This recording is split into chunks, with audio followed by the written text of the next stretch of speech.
I was about to load something. Let me save this draft. So let me go over here. All right, so perfect example. So let me go over here. So I want you, y'all, it ain't, it's not hard. First of all, it ain't easy, okay? I don't know how to do it. So it's not easy. It's not easy. So let me do this here. Right. I didn't turn my monitor around. Let me see if this works. Matter of fact, I'm gonna do this here.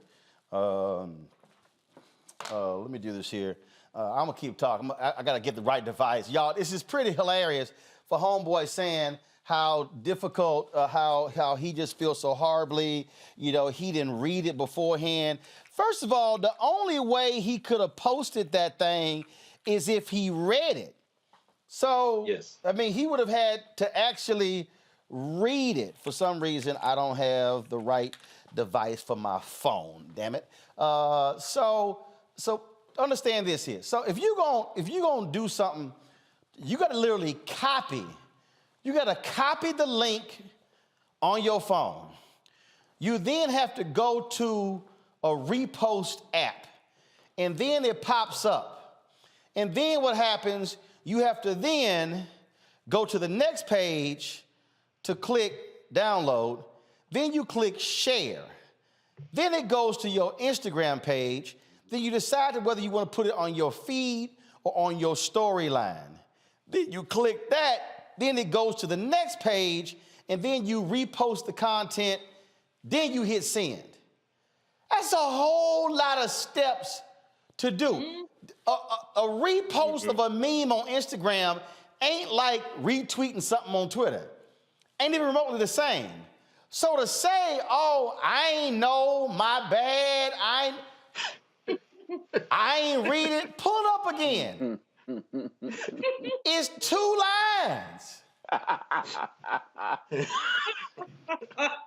It's 11 words. He said, I ain't read it. It's 11 words. No, you thought that shit was funny. Yep. I don't personally think it's funny. But I'm like, you cost yourself a $9.6 million a year job reposting that meme? You should have been fired for being stupid. Now, Julian, if you go to his page, his apology page, there's a whole bunch of black people on there.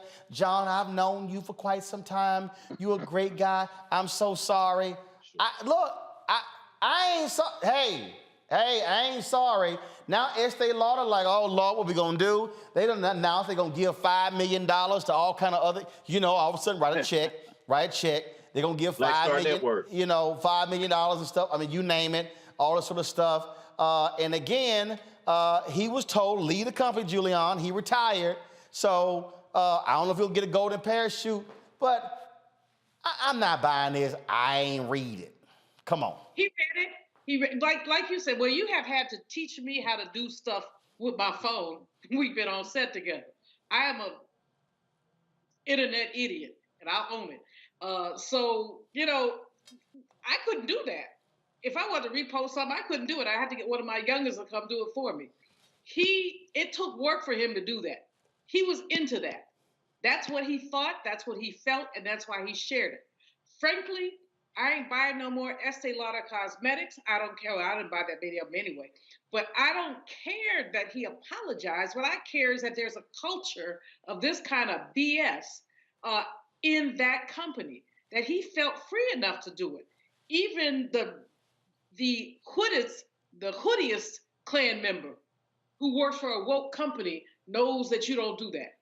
Even with your pointy hat, you know that you don't do that. He felt free to do it. And the only reason that he apologized is because the behind got busted. So you're right. This is what you call a crazy ass white person who cost himself $10 million a year. And I hope that they did not give him a parachute. But I hope sisters also say, we ain't buying that mess no more. We just have to start voting with our dollars.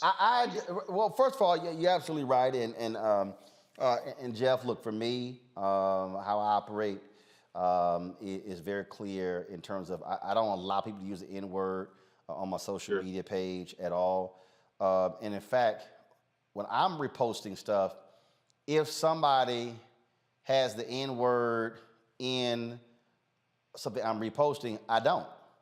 So I'm trying to figure out, dude, you didn't know what the ... was?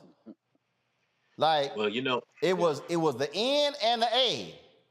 You ain't know what the ... was? and you did, and all of the black friends that are defending you on your Twitter feed, they don't love you enough, and they aren't authentic enough to tell you what those two dots are. That's if you have legitimate black friends, they will tell you, hey man, listen, don't do that. You may think it's funny, but don't do that.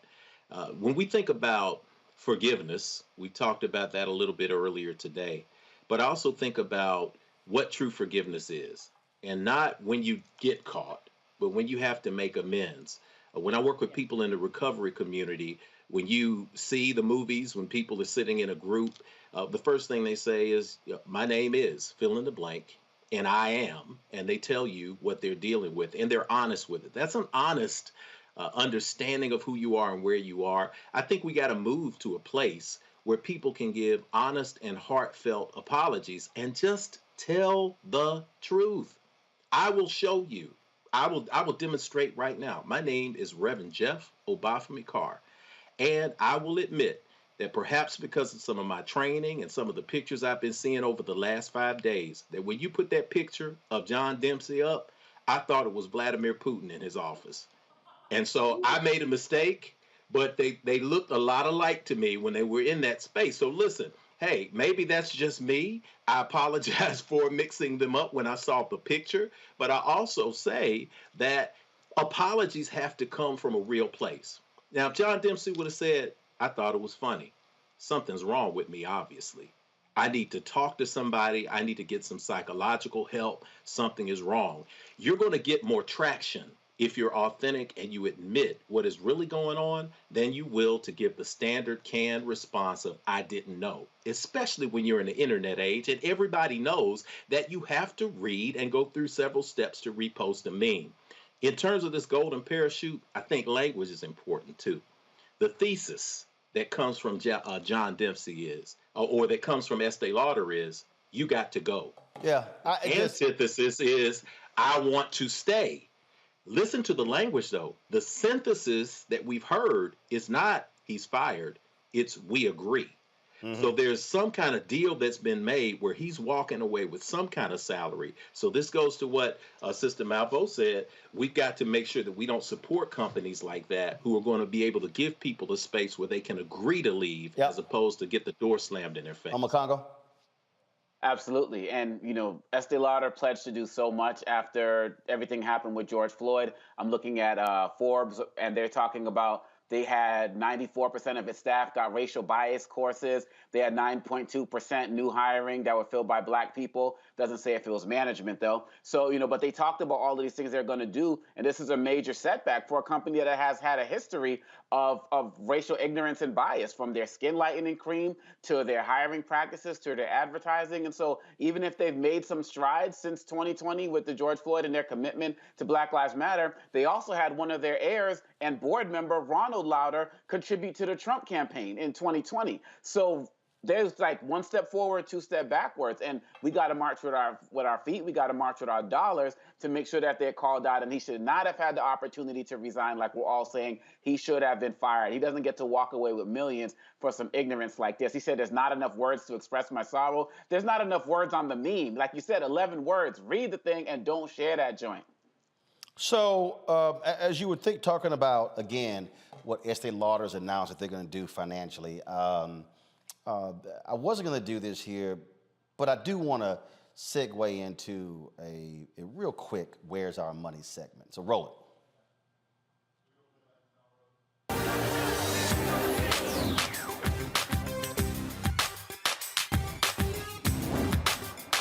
We've been frozen out. Facing an extinction level event. We don't fight this fight right now, you're not going to have black owners. So I want y'all to go to my Instagram page right now, and I want you to click the logo, click the photo where it says HEB.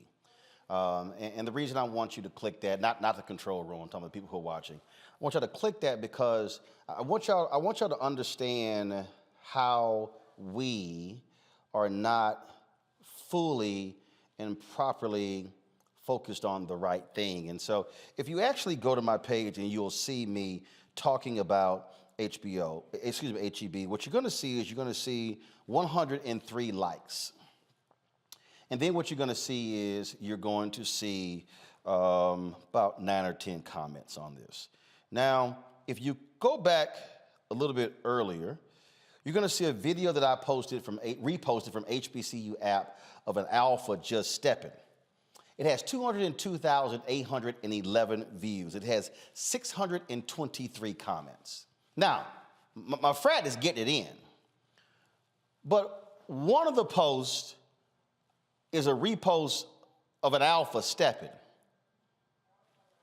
The other post is me talking about how we potentially should be accessing more than $1 billion from a company like HEB.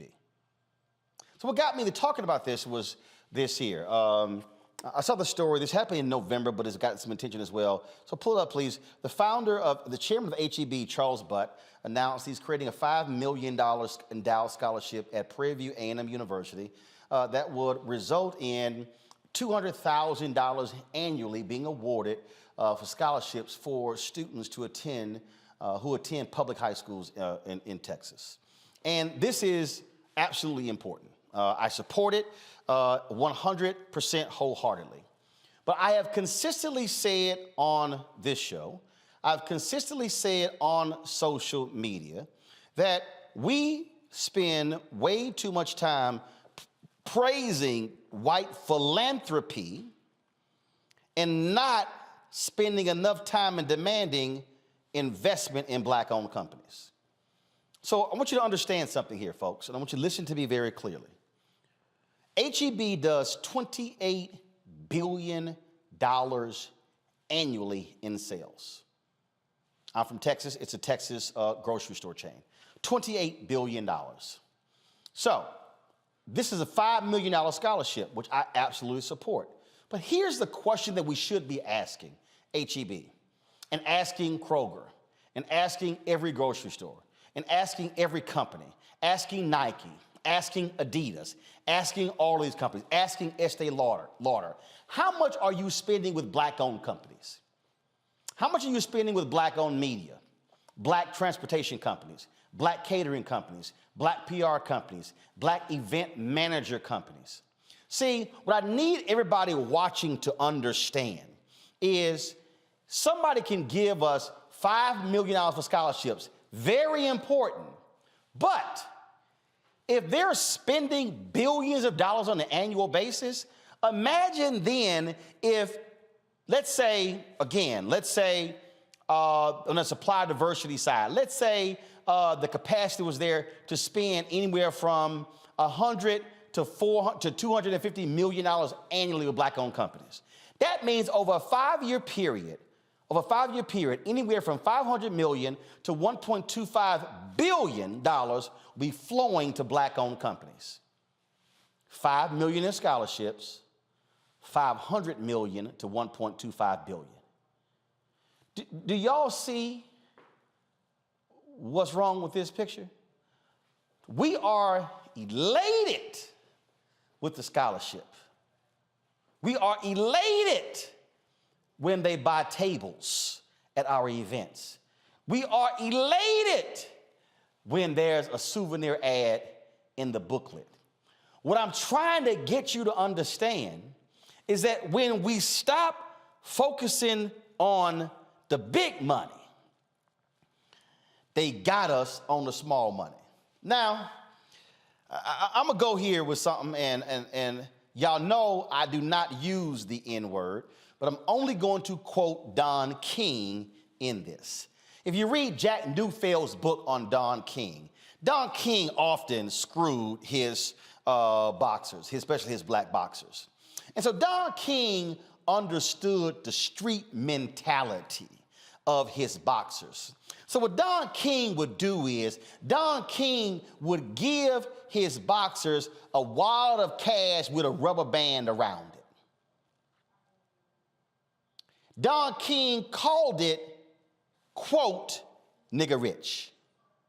So they from the street, so they driving around, wad in their pocket. They going to the pool hall, they going to the bar, they pull that wad out, peeling off hundreds, feeling great. Don handed them a wad with 10 grand, but he owed him $1 million. They ignored the $1 million and was happy with the 10. He tells a story in the book. Muhammad Ali was in the hospital. He was suing Don King for $1 million. Don King didn't want to pay the $1 million, so Don King put $50,000 in a briefcase, gave it to a friend of Ali's who went to the hospital and said, Ali, you know what? You really shouldn't be suing Brother Don. Y'all can work this thing out. You know what? Why don't you take this here and drop the lawsuit? So he opens the briefcase, and Ali is sitting in the hospital, and he sees $50,000 sitting in the briefcase. Ali, all right, man, takes the 50, but was suing Don for more than $1 million because he saw the 50. All I'm trying to say, black folks, is when these companies flash $250,000, $500,000, $1 million at us, stop getting excited over that small money. And what you should be asking is, where the big money? What you should be saying is, if we get contracts on an annualized basis, hell, we can fund our own scholarships. See, we too often are falling for white philanthropy over black investment. And see, you got some Negroes out there who are sitting here saying, oh man, all you doing is begging these white folks for money. No, you know why? Because sisters, y'all buying Estee Lauder makeup. We shopping at H-E-B. We buy Toyotas. We use Amazon. We are tremendous consumers. All I'm trying to do is get us to change our views. So when I'm posting about big money, ain't it amazing how very few of us will like that post, will comment on that post when I'm talking about billions of dollars, yet if I posted about the cancellation of a so-called black show on a white network like I did Our Kind of People, my Lord, there would be hundreds of thousands of likes and thousands of comments, which means that we are focused on the wrong thing. We are that boxer who Don King gave a wad of money to.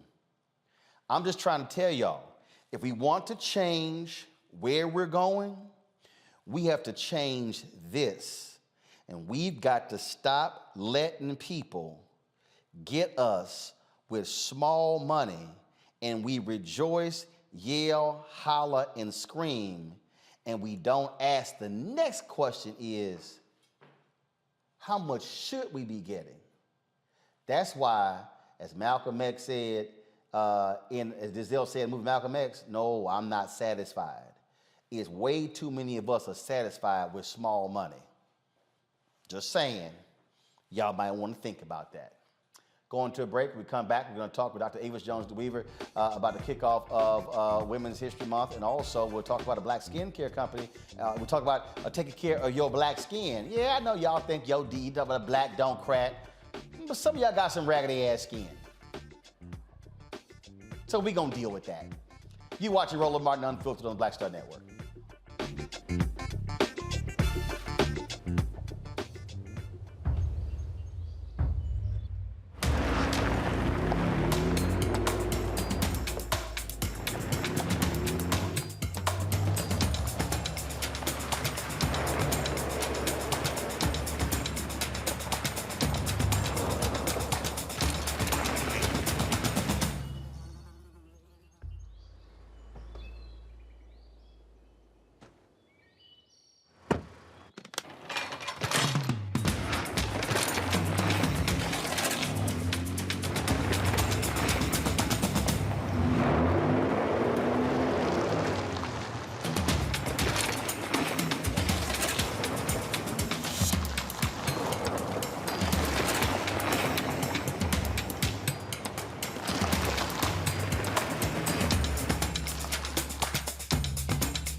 I'm Anthony Brown from Anthony Brown and Group Therapy. Hi, I'm BB Winans. Hey, I'm Donnie Simpson. What's up? I'm Lance Gross, and you're watching Roland Martin.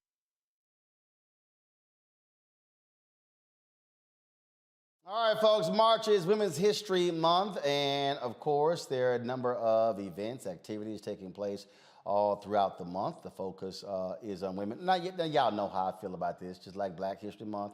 The reality is you can focus on women 365, 7 days a week, but it's when it is highlighted. Joining us right now, Dr. Avis Jones-DeWeaver, who joins us.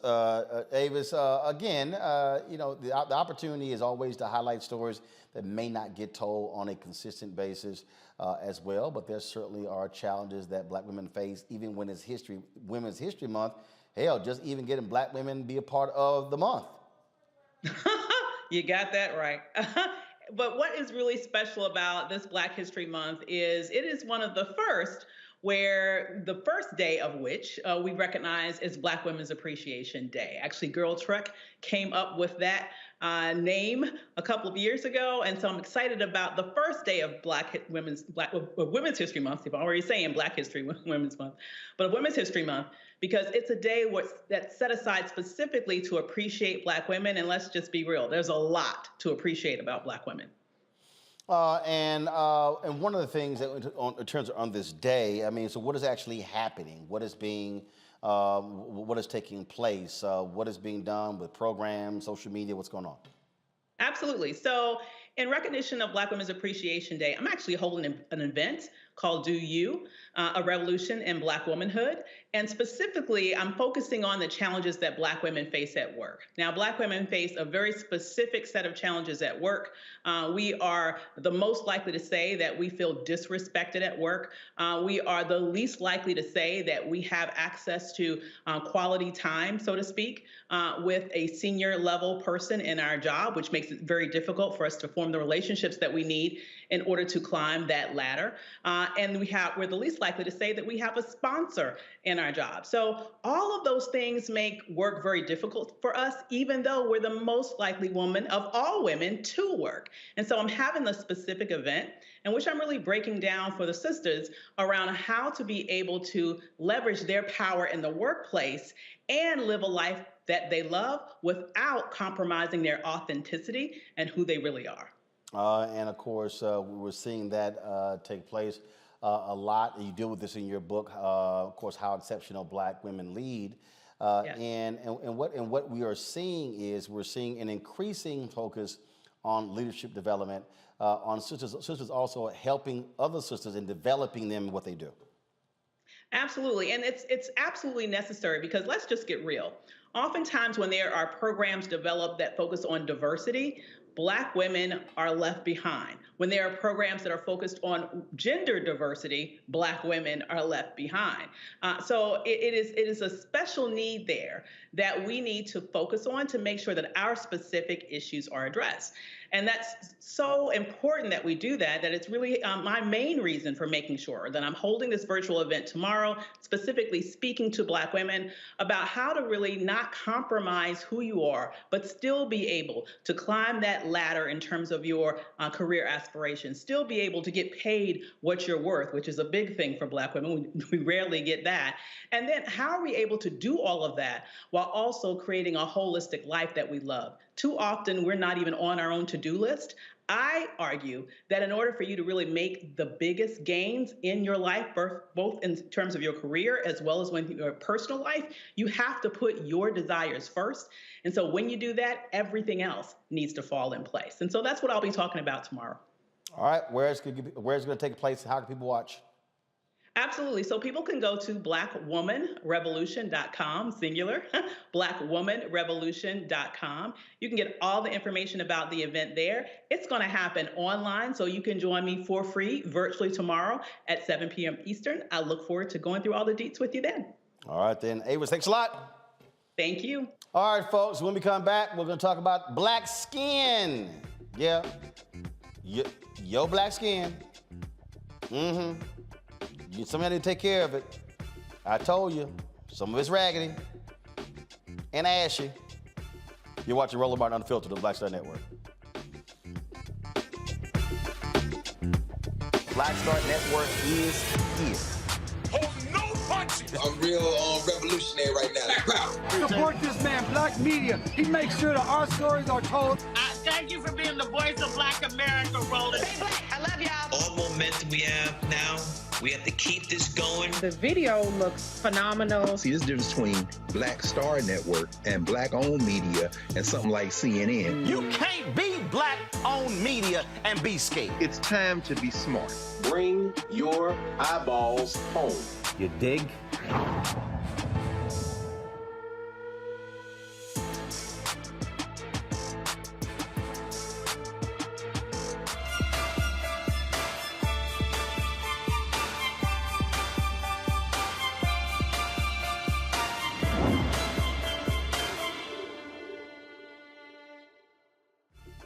All right, folks, the world of beauty and skincare is filled with myths and misinformation about black skin. Me, y'all hear all the time, black don't crack. Some of y'all shit crack. And of course, the struggle is to find what works for your black skin. It continues to grow despite efforts to diversify the industry. Makongo, you know, I'm gonna keep it real. Okay, you know that. I'm gonna keep it real. Some people got some raggedy damn skin. Stop tripping. All right, let's talk to Dr. Alita Simmons. She is the founder of Get the Skinny. She joins us there from where Jeff is in Nashville, Tennessee. Doc, how you doing? Good. How are you? All right then. So you look, you got folk running around here talking about black don't crack, but look, we got some ashy people, some oily people. We got some folk with subjective acne and some other stuff. So let's just go ahead and deal with some of this. The first thing is this notion that we do not sunburn. Yes, we do. Yes, we do. And that messes up your skin. It does. Sunburns put you at risk for skin cancer, although skin cancer is something that we don't have to deal with as often.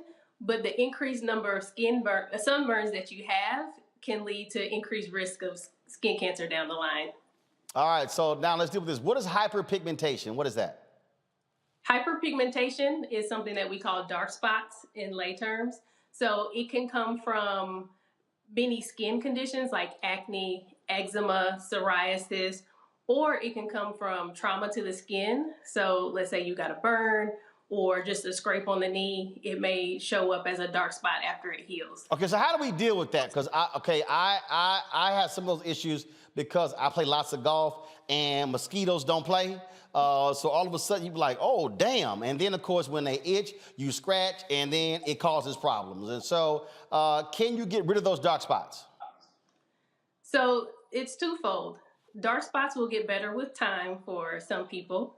Sunscreen will help dark spots not get darker and help them lighten, especially if it has iron oxide in it over time. And then we do have topical, oral, and chemical peels, lasers that will help with hyperpigmentation. But it just depends on what it's from and what type. So it's good to see a board certified dermatologist to categorize that, because if it's in the surface of the skin, that may be easier to lighten, but if it's deeper in the dermis, which is underneath that top layer of skin, the pigment that's deposited there can be harder to improve.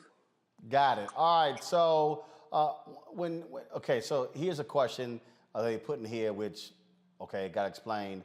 How do you figure out what type of skin you have? What the hell does that mean? So some people want to know, is their skin oily? Is it dry? Is it a combination of the two? Or if it's in the middle, what people say normal, it's not oily or dry, it just feels regular. So in order to find out what type of skin you have, we kind of need to think about what you're already using. A lot of times people come into my office and they're putting like 10 different skin products on, right? Okay, so what if you ain't using nothing? Just plain water? Yeah. A lot of people do that. Because I remember when I was at CNN, I was sitting in the chair and the makeup artist was like, oh my God, your skin is so great. What do you use? I was like, nothing. I'm like, I wash my hair and suds roll down my face and the water run across. She's like, oh, you don't do any kind of exfoliating? I'm like, hell no. I'm like, we don't do all that. So again, and she's like, wow, but you have good skin. I'm like, yeah, thank mom and daddy. Yeah, genetics, and that's a blessing. That's a blessing. So some people can just get away with just water. They don't need anything. Their skin stays clear with nothing. But for the rest of us, we need a good cleanser, moisturizer, and sunscreen during the day. So I say cleanse, moisturize, and protect. So to find out if you are using the right moisturizer, you want a cleanser that's going to help you after you wash your face, about 30 minutes to an hour afterwards, that your skin feels regular. It doesn't feel dry. It doesn't feel oily in any places. If the opposite happens, you may need a new cleanser. And then you want to get a moisturizer in that same framework. So if you have oily skin... Hold on. Now, we got to get a cleanser. We got to get a moisturizer. That's a whole lot of stuff we're doing. It's only 3 things. Just 3. Okay, well, first of all, we already trying to brush our teeth. We already trying to comb our hair. Now we trying to moisturize. Okay, how many times a day we supposed to be doing this? Twice. So you can cut down your steps to 2. So in the morning, you have a cleanser and your sunscreen. That is also your moisturizer. Hold on. We put sunscreen on in the morning? In the morning, after you wash your face. For what? If you're going outside, if you're sitting in front of the computer. For Black folks, we're using sunscreen for anti-aging, right? The sun can bring out brown spots in the skin. The sun causes wrinkles and also kind of the breakdown of some of our support in the skin. Black may not crack as much, but it sags. So sunscreen will help with the anti-aging process. So and at night, you literally said put on sunscreen to sit in front of the computer? We're getting that blue light from the computer, and that blue light can cause some aging. I know. Who got? All right. Who the first set with questions? Who want to go? Omakongo, Jeff, Julian. What y'all got? I was wondering, Dr. Simmons. I really appreciate your work, and the one thing I'm struggling with though, and I need some advice, is the myth about shea butter. Like, real talk, like if the world's coming to an end, they say you got to stock up on like beans and rice and water or whatever. I'm adding shea butter to the list. Like that, I got it by the pound in my house. And you're saying that it's not the wonder cream that has been billed to the Black community. So what should we I know be some using? Negroes who swear shea butter is like, straight from Jesus. Absolutely. What are we supposed to do? This is true. Listen, that's a great question. What I tell my patients is, if it's not broke, don't fix it. So if it's working for you, you can continue. But the problem comes is with people with skin problems like eczema or psoriasis or other conditions that cause inflammation in the skin, and that shea butter just sits on top. It may be breeding bacteria or other things that causes their skin condition to flare up. So for those patients, we recommend other moisturizers that may be beneficial to them, along with medications to calm things down. So my philosophy is, if you're using something and it's working for you and not causing you any problems, by all means, go for it. But if it's causing you some problems, you need to come see me so we can talk about it. Julian? Yeah, sister, first of all, you look lovely. Your skin is beautiful. I want skin like that. My thing, Omakongo stockpiles shea butter. I stockpile coconut oil, which I slather on my body on every occasion that I can. It's great for my feet. It's great for my hair. I'm not sure that it's so great for my face, but I love coconut oil. Tell me the pros and cons of my coconut oil, and should I be doing something different? So along the same lines as shea butter, coconut oil, shea butter, some things can, especially on the scalp for coconut oil, can be occlusive or clogging up the pores. So on the scalp, you may have more dandruff.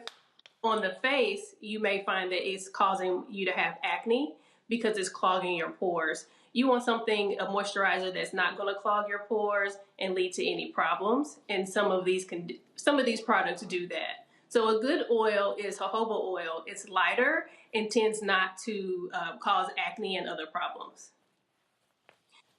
All right, Jeff. Yeah, man. First off, Dr. Simmons, thanks for everything that you do here in my home city. Read about you in Urbanite and seeing all the great work that you're doing to bring people into consciousness about skin and the work at Vanderbilt. Keep up the good work. That shea butter and that coconut oil, I tried using both of them on my scalp. I went out and worked out and sweat, and it broke me out in my face. So these kind of things, all of this depends on the skin you have. My mom lived to be 93. She had the skin of a 40-year-old, and she put lard on her face growing up as a child. Lard? I can't do that. She put lard on her face. Some of y'all know about that. They use lard for everything, including moisturizer and putting on their elbows and skin, and still came through. Some people just have the genetics. I got to make sure that I use the SP15 and make sure that I shave with a straight razor, all of that, or I'll have sensitive skin.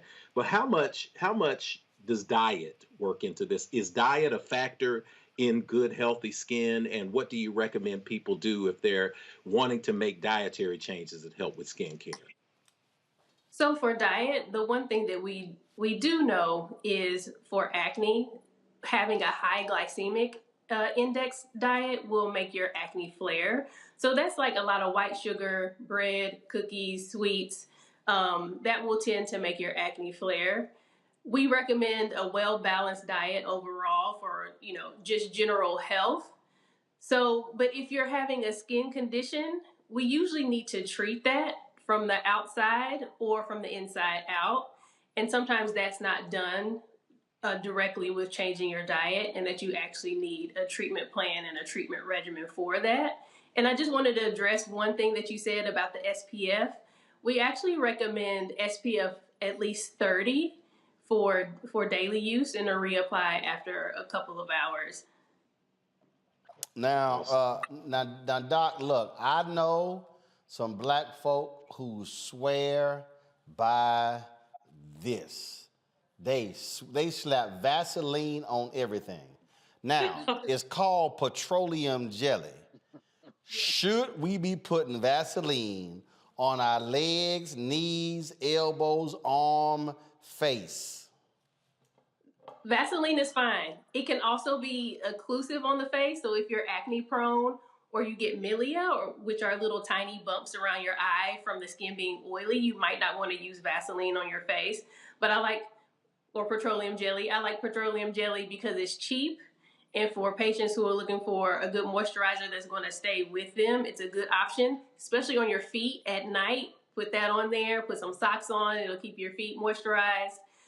So petroleum jelly is also a go-to. Okay, is there a particular lotion that we should be using? First of all, I keep lotion with me at all time. I cannot stand ashy ass people. When I say I cannot stand it, matter of fact, my niece is lucky I do not have immediate access to a photo and a video I shot when I had to teach my two nieces how to apply damn lotion. I got tired of their asses walking around my house ashy. I could not stand. Oh no! If I had the photo, she knows exactly what I'm talking about. I'm talking about knees like they were kicking flour. I can't stand. I cannot stand it. In fact, if my dad, they work in the elections. He gonna watch this later. Yo, seriously, they were visiting me, and I was about to leave, and he said, son, you going to the store? I go with you. I said, not with them damn knees. You better put some damn lotion on. I got large bottles in every room I cannot stand it. And so now I ain't gonna see, I took the label off because they asses ain't paying me. So just understand that I got the lotion with me. I keep one on the set and one here because we do ash check on my show. I ain't say no ass check, ash check. We look at them knuckles to see we can't have. Julianne know, she know. When we did my TV One show, I look down, I'm like, hey, stick your hands out, because we can't have no ashy damn hands on TV. So is there a particular lotion that we should be using, and what should it contain? There are lots of them out there, right? So if dry skin is a big problem for you, you may need one with an acid in it, like lactic acid or salicylic acid. I also recommend creams, especially in the wintertime. And if it's really bad, we'll go back to that petroleum jelly or an ointment. So if we're talking about names, they are not paying me either. So a good hand cream is the Neutrogena Norwegian hand cream. It's going to stick with you, and when you wash your hands, you're not going to be immediately ashy afterwards because it kind of keeps a layer, as well as CeraVe SA cream. They have one for hand cream. They have one for the body.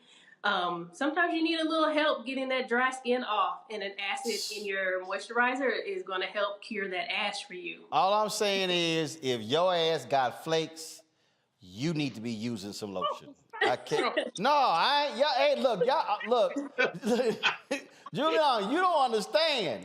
You don't understand. I'm talking about if you want to irk my soul, roll up with some ashy damn feet, legs, ankles. Let me give you another tip.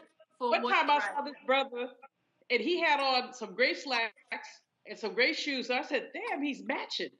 I thought he had on gray socks, but it was that. See, right? That's what I'm saying. That's what I'm saying. Doc, go ahead. So a key to keeping your skin moisturized is moisturizing right after the shower. So pat dry, keep a little water on your skin. What moisturizer really is doing is sealing in the water in between your skin and the cream. So if you do it right after the shower while your skin is still damp, it's going to help lock in that moisture. Okay. All right. Well, look, if folks want to reach out to you to get more tips, where should they go? If you want to reach out to me, contact me on social media at Get the Skinny. That's GETTHEGSKINE. And that's also my website, gettheskinny.com. All right, then. So, Doc, we appreciate it. Thank you so very much. And trust me, you help some folks avert a crisis with their raggedy skin. Thanks a bunch. Thank you for having me. All right. Y'all think I'm playing. I'm serious. I cannot stand. Look, Anthony was direct. We were in L.A. I said, Anthony, your ass don't put some damn lotion on them damn feet. I said, man, I'm going to cut you. I said, y'all don't understand. I'm telling you. I cannot let my daddy sit in my house with some ashy feet. I can't do it. It ain't going to work. All right, y'all. I can't do it. I'm telling you right now. That's how it works. Sorry. Make me laugh so hard. Julian, I'm telling you, I see you with some ashy hands. I'm like, even though you light skin, you get ashy.